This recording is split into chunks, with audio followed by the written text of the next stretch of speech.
इसे एग्जाम्पल से समझते हैं। यह लैटिस पॉइंट्स का 2 डायमेंशनल एरे है जिसमें हमें प्रिमिटिव सेल ड्रॉ करना है। जैसा कि हमने कहा कि प्रिमिटिव सेल यूनिक नहीं होते, बल्कि यह हमारी चॉइस पर डिपेंड करते हैं। तो इस 2 डायमेंशनल स्क्वायर लैटिस में हम अलग अलग तरह के प्रिमिटिव सेल ड्रॉ कर सकते हैं। इन सभी सेल में लैटिस पॉइंट्स कॉर्नर पर हैं।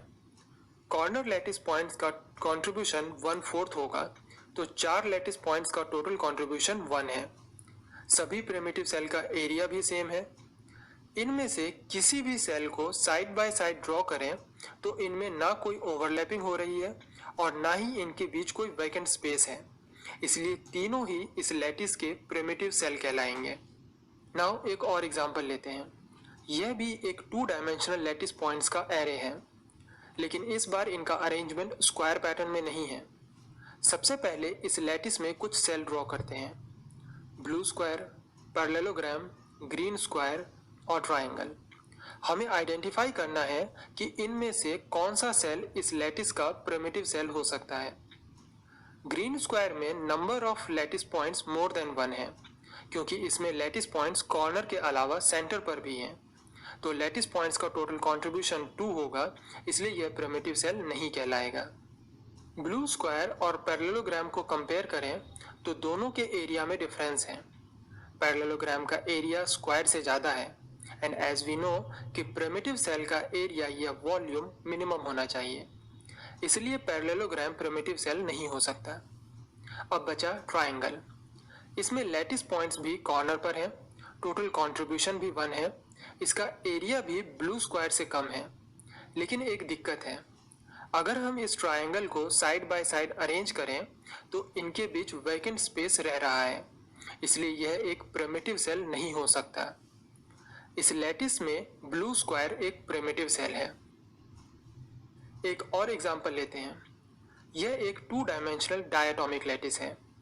इसमें एक सेल पहले से ड्रॉ किया गया है। हमें बताना है कि यह प्रिमिटिव सेल होगा या नहीं। सेल के सभी लैटिस पॉइंट्स कॉर्नर पर हैं, एरिया भी मिनिमम ही है, लेकिन प्रॉब्लम इसके रिपीटेशन और नंबर ऑफ लैटिस पॉइंट्स में है। ध्यान से देखें तो इस सेल का top left corner orange lattice point का है, तो नेक्स्ट सेल का भी top left corner orange lattice point पर ही होना चाहिए। इस तरह रिपीटेशन से सभी सेल के बीच स्पेस रह रहा है। साथ ही जैसा कि हमने पहले कहा कि प्रिमिटिव सेल में टोटल नंबर ऑफ एटम्स का कंट्रीब्यूशन 1 होने का मतलब है सेम टाइप के एटम्स का कंट्रीब्यूशन, ना कि अलग अलग। चूंकि यह एक डायटोमिक लैटिस है, तो इस सेल में दोनों ही एटम्स का इंडिविजुअल कंट्रीब्यूशन हाफ हाफ ही है, इसलिए यह सेल प्रिमिटिव सेल नहीं हो सकता। अब बात करते हैं प्रिमिटिव सेल के प्रिमिटिव ट्रांसलेशनल वेक्टर्स की। प्रिमिटिव सेल की तरह ही इसके प्रिमिटिव ट्रांसलेशनल वेक्टर्स भी यूनिक नहीं होते। जैसे यह एक 2 डायमेंशनल लैटिस, इस लैटिस में बताए गए दोनों ही सेल प्रिमिटिव हैं। फर्स्ट ग्रे सेल के प्रिमिटिव वेक्टर्स लिखें तो इस सेल के साइड्स के along A1 vector BI cap और A2 वेक्टर CJ कैप होगा। लेकिन अगर ब्लू पैरेललोग्राम के लिए प्रिमिटिव वेक्टर्स लिखें तो A1 वेक्टर AI कैप और A2 vector BI cap plus CJ cap होगा। एरिया की बात करें तो प्रिमिटिव सेल का एरिया इस रिलेशन से दिया जाता है। दोनों ही प्रिमिटिव सेल का एरिया हमें सेम ही मिल रहा है। तो कंक्लूजन यह है कि किसी लैटिस का प्रिमिटिव सेल और प्रिमिटिव वेक्टर्स यूनिक नहीं होते, यह हमारी चॉइस पर डिपेंड करते हैं। अगर लैटिस 1D हो तो प्रिमिटिव सेल की लेंथ प्रिमिटिव वेक्टर का मोड होगा।